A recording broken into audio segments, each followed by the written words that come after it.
तो आप कैसे कह सकते हैं कि आपके पास काबिल नेतृत्व तो नहीं है। आप याद करते उत्तर प्रदेश का शासन बहन कुमारी मायावती जी मुख्यमंत्री होती थी। आज पूरे देश के अंदर जिस तरह का जुल्म उत्पीड़न है, अन्याय अत्याचार बढ़ा है, जुल्म बढ़ा है, अंधविश्वास पाखंडवाद और अन्याय पर आधारित, विषमता पर आधारित संस्कृति को दहन करके, उस मनुस्मृति को दहन करके और एक नई संस्कृति का सृजन किया। तो आज के दिन को आगे से हम मनुस्मृति दहन दिवस कम संस्कृति परिवर्तन दिवस के रूप में मनाएंगे, क्योंकि उसी दिन से संस्कृति परिवर्तन होना शुरू हो गया। आज समस्या बहुत विकट है, बहुत ही बड़ी समस्या समाज के सामने आके खड़ी हो गई है। आप सब जानते हैं उसी मनुस्मृति के तहत देश के तमाम दलित, पिछड़े, आदिवासी और महिलाएं, उनको पढ़ने लिखने पर धार्मिक बंदिश थी, उनके व्यापार करने पर धार्मिक बंदिश थी, उनके संपत्ति रखने पर धार्मिक बंदिश थी, उनके मानव अधिकार पर धार्मिक बंदिश थी। लेकिन डॉक्टर बाबा अम्बेडकर जी ने उस बंदिश को तोड़ा, और यह बंदिश थोड़े बहुत समय नहीं, कम से कम 2500 साल तक चली। उस बंदिश की वजह से हमारे लोग जमीनों के मालिक नहीं बन पाए, उस बंदिश की वजह से हमारे लोग व्यापारी नहीं बन पाए, उस बंदिश की वजह से हमारे लोग व्यापार में नहीं आ पाए।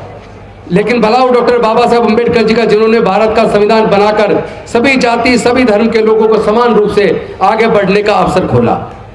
लेकिन दुखद यह है कि इस अवसर को खुले हुए भी ज्यादा समय नहीं हुआ था, अभी तो थोड़ा सा ही समय हुआ था कि उन्होंने हमारे आगे बढ़ने के रास्तों को फिर से बंद कर दिया है। मैं बंद इसलिए कह रहा हूं, हमने आरटीआई लगाकर भारत सरकार से सूचना ली। देश के तमाम राज्यों में और केंद्र के अंदर टोटल सरकारी स्कूल पिछले 15-20 सालों में कितने बंद हुए हैं, हमें आरटीआई से सूचना मिली। पिछले 15 से 20 सालों के अंदर पूरे देश के अंदर लगभग 2.25 लाख सरकारी स्कूल बंद हो गए। जनसंख्या तो तब से दुगनी हो गई, 20 सालों के अंदर जनसंख्या दुगनी हो गई और 2.25 लाख सरकारी स्कूल बंद हो गए। तो हम किस दिशा में जा रहे हैं? और अभी पिछले 5 साल का आप डाटा देखेंगे तो 50% से ज्यादा इंडस्ट्रीज भारत की बंद हो गई है। साथ ही साथ जो लोग नकली राष्ट्रवादी हैं, बात भारत की करते हैं, जितने लोग विदेशों में जाके बसे हैं, अगर उसकी सूची देखोगे तो दंग रह जाओगे। वही जातिवादी, मनवादी मानसिकता वाले लोग 90% भारत को छोड़ के विदेशों में जाके बस गए। जो हमारे बच्चों के हाथ में तलवार दे रहे हैं, हमारे बच्चों को वो लोग कावड़ सेना के सेवा में, कावड़ में जाने के लिए प्रोत्साहित करते हैं। आप कभी देखना, कावड़ लेने के लिए उनके बच्चे नहीं जाते। कभी पुजारियों के बच्चे, व्यापारियों के बच्चे, अधिकारियों के बच्चे, नेताओं के बच्चे वो आपको कावड़ लेते जाते नहीं मिलेंगे, वो कथावाचकों को सुनते हुए भी नहीं मिलेंगे, क्योंकि वो सच को जानते हैं। अज्ञानी तो हमारा समाज है। बाबा साहब उनको समझाते समझाते भारत को छोड़कर, पूरी दुनिया को छोड़कर हमें चले गए, लेकिन हमारे लोग पता नहीं क्यों समझना नहीं चाहते।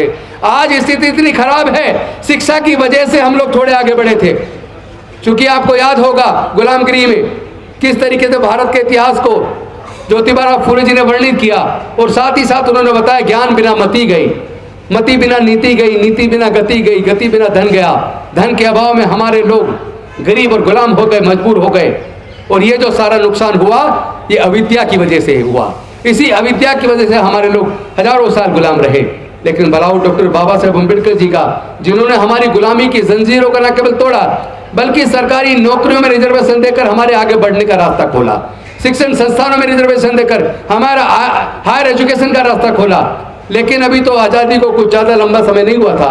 अब से करीब 40 साल पहले विपरीत दिशा में सरकारों ने षड्यंत्र के तहत, मनुवादी व्यवस्था के तहत हमारे आगे बढ़ने के रास्तों को फिर से बंद कर दिया है। और आपको उन्होंने गर्दन को इस तरह काटा है, एकदम एक झटके में नहीं काटा, रहता है, धीरे धीरे रहता है, धीरे धीरे हमारा सब कुछ छिन गया और हमारे लोगों को पता भी नहीं चला। हमारे लोग जज बने, इंजीनियर बने, कलेक्टर बने, साइंटिस्ट बने, प्रोफेसर बने, ब्यूरोक्रेट्स बने, राष्ट्रपति तक बने, मुख्यमंत्री बने, चीफ जस्टिस ऑफ इंडिया बने। लेकिन उसके बावजूद, इतने सारे पढ़े लिखे विद्वान होने के बावजूद, जो डॉक्टर बाबा साहब अम्बेडकर देकर गए थे 70% छिन गया है, 30% बचाव छिनने वाला है। आपको पता नहीं है क्या? आपको तो सबको पता होगा। अभी 69,000 वैकेंसी उत्तर प्रदेश की सरकार में निकली थी। 69,000 वैकेंसियों में से बहुजन समाज की, SC ST OBC की लगभग 19,000 वैकेंसी वो लोग खा गए।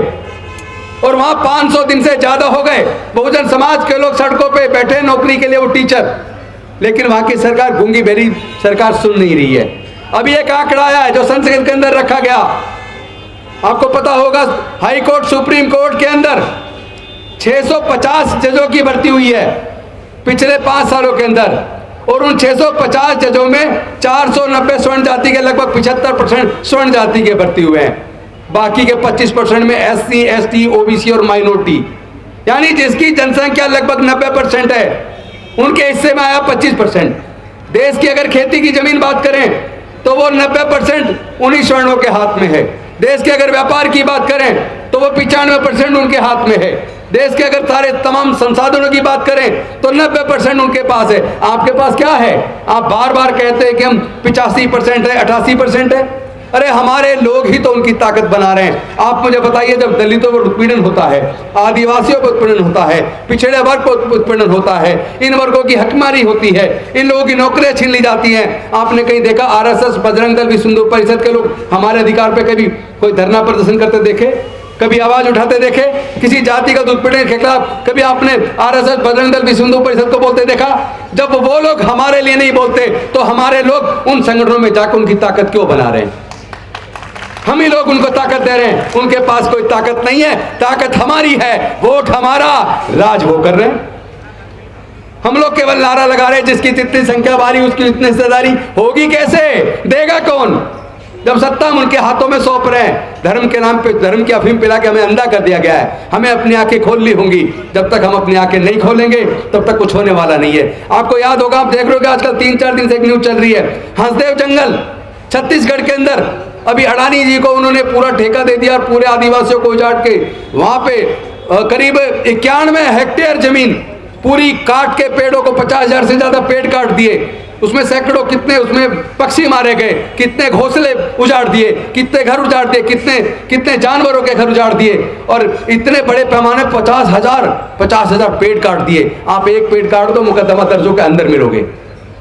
क्या हो रहा है देश के अंदर? कौन लड़ाई लड़ेगा आपकी? आपने देखोगा अभी पिछले दिनों एक विवेक बिंद्रा का एक बयान आ रहा था, वो कह रहा था कि इंटेलेक्चुअल केवल ब्राह्मण में पैदा होते हैं और सत्ता शासन चलाने की क्षमता क्षत्रियों में होती है, व्यापार करने की क्षमता ये वैश्यों के अंदर होती है, और जो शूद्र और अछूत है उनके बारे में वो कह रहा है, बाकी जो लगभग 88% है उनके बारे में वो कह रहा है कि वो केवल असिस्ट कर सकते हैं, वो -1 तो हो सकते हैं पर नंबर 1 नहीं हो सकते। शर्म आती है ऐसे लोगों की सोच पर। यही सब तमाम मनवादी लोगों की सोच यही है। सच्चाई ये है कि अगर इंटेलेक्चुअल की बात करें तो भारत में डॉक्टर बाबा साहब अम्बेडकर के मुकाबले वाला कोई इंटेलेक्चुअल पैदा नहीं हुआ। और शासन चलाने की अगर बात करें तो सम्राट अशोक, हमारे इस बहुजन समाज से निकले सम्राट अशोक लेके म्यांमार से काबुल कंदार तक, उससे भी आगे तक पूरा भारत बौद्ध में था। पूरे दुनिया को शांति मानवता का संदेश भारत से सम्राट अशोक ने दिया। एक ही राजा पूरी दुनिया में जिसके नाम के सामने महान लगता है, महान सम्राट अशोक। तो आप कैसे कह सकते हैं कि आपके पास काबिल नेतृत्व तो नहीं है? आप याद करते हैं उत्तर प्रदेश का शासन बहन कुमारी मायावती जी मुख्यमंत्री होती थी।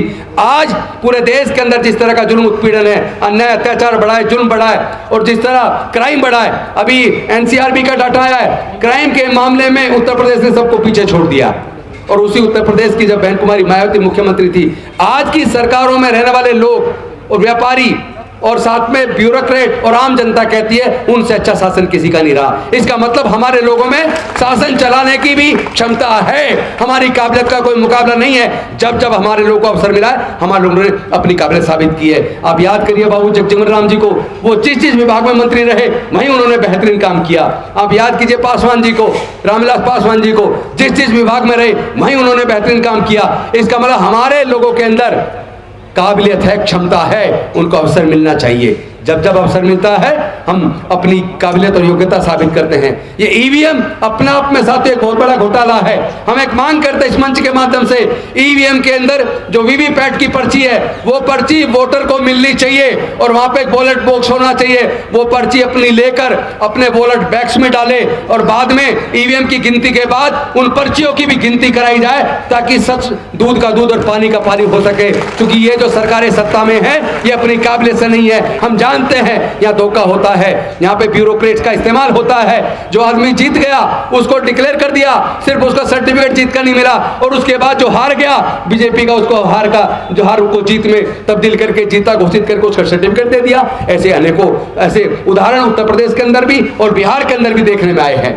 इसका मतलब आप जानिए, जब जर्मनी के अंदर केवल 2 लोगों ने कोर्ट के अंदर केस डाला कि हमें ईवीएम पे भरोसा नहीं है, हम जिसको वोट देना चाहते हैं हमें पता ही नहीं लग रहा हमारी वोट वहां जा रही है, वहां पे सुप्रीम कोर्ट ने वहां पे बैन कर दिया ईवीएम को। और जिन देशों ने ईवीएम बनाई है उन देशों ने ईवीएम पे भरोसा नहीं किया, ईवीएम को हटा दिया, वहां पे वोट बैलेट पेपर से होता है। तो हम मंच के माध्यम से निवेदन करते हैं भारत की सरकार से कि आप बैलेट पेपर से चुनाव कराइए, और या अगर आप ईवीएम से करा रहे हैं तो उसमें जो पर्ची निकलती है वो वोटर को दीजिए और साथ में बैलेट बॉक्स डालिए, वो पर्ची उसमें डाले, और जब ईवीएम की गिनती हो जाए उसके बाद पर्चियों की भी गिनती कर चुका 100% मिलान कराया जाए। साथ ही साथ देश के जितने प्राकृतिक संसाधन हैं, जल जंगल जमीन, कोई अपनी मां के पेट से लेकर पैदा नहीं हुआ, उसमें हमारे लोगों को हिस्सेदारी भागीदारी चाहिए। देश के तमाम प्राइवेट सेक्टर में हमें रिजर्वेशन चाहिए। क्यों चाहिए? लोग कहते हैं प्राइवेट सेक्टर में रिजर्वेशन नहीं हो सकता। क्यों नहीं हो सकता? आपको याद होगा माननीय सुप्रीम कोर्ट का जजमेंट आया था अब से कुछ साल पहले। उन्होंने कहा कि जितने भी प्राइवेट स्कूल हैं जो सरकारी जमीन सस्ते दाम पे लेके खुले हैं, उसमें उनको 25% EWS और DG कैटेगरी को देना पड़ेगा। तो वही सिद्धांत जो पब्लिक स्कूल पर लागू होता है, उनको सरकारी जमीन मिली है। तो मैं कहना चाहता हूं जितने बड़े उद्योगपति हैं उनको भी सरकार से सस्ते दाम पे जमीनें मिली हैं। जनता का पैसा जो बैंक में है वहां से लोन लेकर, सरकार से जमीन लेकर उन्होंने अपने उद्योग खड़े किए हैं। तो इसका मतलब उनका उद्योग केवल उनके दम पे नहीं है, उसमें सरकार की मदद है, जनता का पैसा है। इसलिए देश के लोगों को उनकी संख्या के हिसाब से उनको रिजर्वेशन उसमें मिलना चाहिए। साथ ही साथ हमारी मांग है जितने भी विभाग हैं उसमें रोस्टर, हमेशा रोस्टर बनाया जाता है, मेंटेन किया जाता है। हर एक रोस्टर को मेंटेन करने के लिए एक लाइसेंस ऑफिसर SST का होता है, लेकिन मैं देख रहा हूं बहुत सारे विभागों में लाइसेंस ऑफिसर या तो है नहीं, या ऐसे आदमी को चुन के बनाया जाता है जो उसका ध्यान नहीं रखता। तो रोस्टर की सूची हर साल जारी होनी चाहिए, प्रॉपर रोस्टर हर विभाग वार, हर पोस्ट वार मेंटेन होना चाहिए, ये भी हम लोग मांग करते हैं। और इसके साथ साथ देश में जो बंजर भूमि है उसको सरकार खेती योग्य भूमि बनाकर, हमारे जिनके पास खेती की जमीन नहीं है वो किसी भी जाति धर्म को, उनके अंदर समान रूप से उसको वितरित किया जाए। साथ ही साथ सरकारों ने जो ठेकेदारी प्रथा लाके हमारे लोगों की नौकरियां छीन ली हैं, पूरे देश में ठेकेदारी प्रथा है। लगभग 4.5 करोड़ सरकारी नौकरी केंद्र सरकार और राज्य सरकारों की हैं, लेकिन एक साजिश के तहत मनवादियों ने सरकारों के माध्यम से, और यहाँ तक कि 5th पे कमीशन में फोर्थ क्लास एम्प्लॉयमेंट को पूरी तरह बैन करके आउटसोर्स कर दिया। ठेके पे भर्ती होती है और ठेकेदार जो भर्ती करता है पहले तो भर्ती करते वक्त पैसे लेता है, उसके बाद उनकी तनख्वाह का 40% हर महीने खा जाता है, क्योंकि उसका ATM उसी के पास रहता है।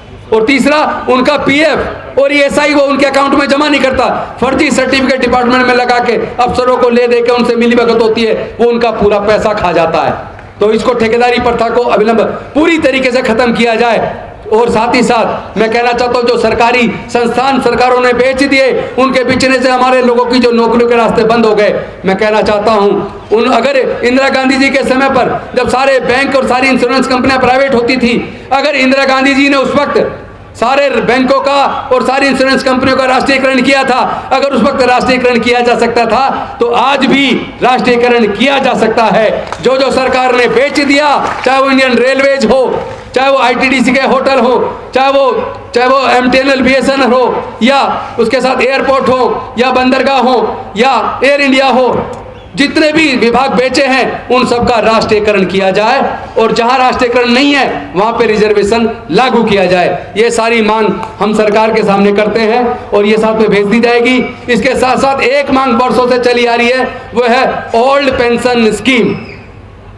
देश के अंदर जो लोग सरकारों में नौकरी करते हैं उनको पेंशन की स्कीम हुआ करती थी, सरकारों ने साजिश के तहत न्यू पेंशन स्कीम लाके पुरानी पेंशन स्कीम को बंद कर दिया, और नई पेंशन स्कीम एक धोखा है। हमारे पूरे देश के अंदर दोबारा से ओल्ड पेंशन स्कीम को लागू किया जाए। पूरे देश के जितने भी कर्मचारी हैं पूरे देश में जाके इसकी मांग कर रहे हैं, धरने प्रदर्शन कर रहे हैं। सरकार गूंगी बहरी बन के बैठ गई है, उनको आंखें खोलनी चाहिए। और जो जिस तरह हमारी पहलवानों के साथ हुआ, जिस तरह हमारी दलित बहनों के साथ हुआ, जिस तरह इंद्र मेघवाल या दूसरे हमारे समाज के लोगों की हत्या हो रही है, ऐसी हत्या पे सरकारें तुरंत सख्ती से कार्रवाई करें, 3 महीने के अंदर चार्जशीट दाखिल हो, और उसके साथ साथ फास्ट ट्रैक कोर्ट के अंदर, फास्ट ट्रैक कोर्ट के अंदर मुकदमा चला के 6 महीने के अंदर सजा सुनिश्चित की जाए।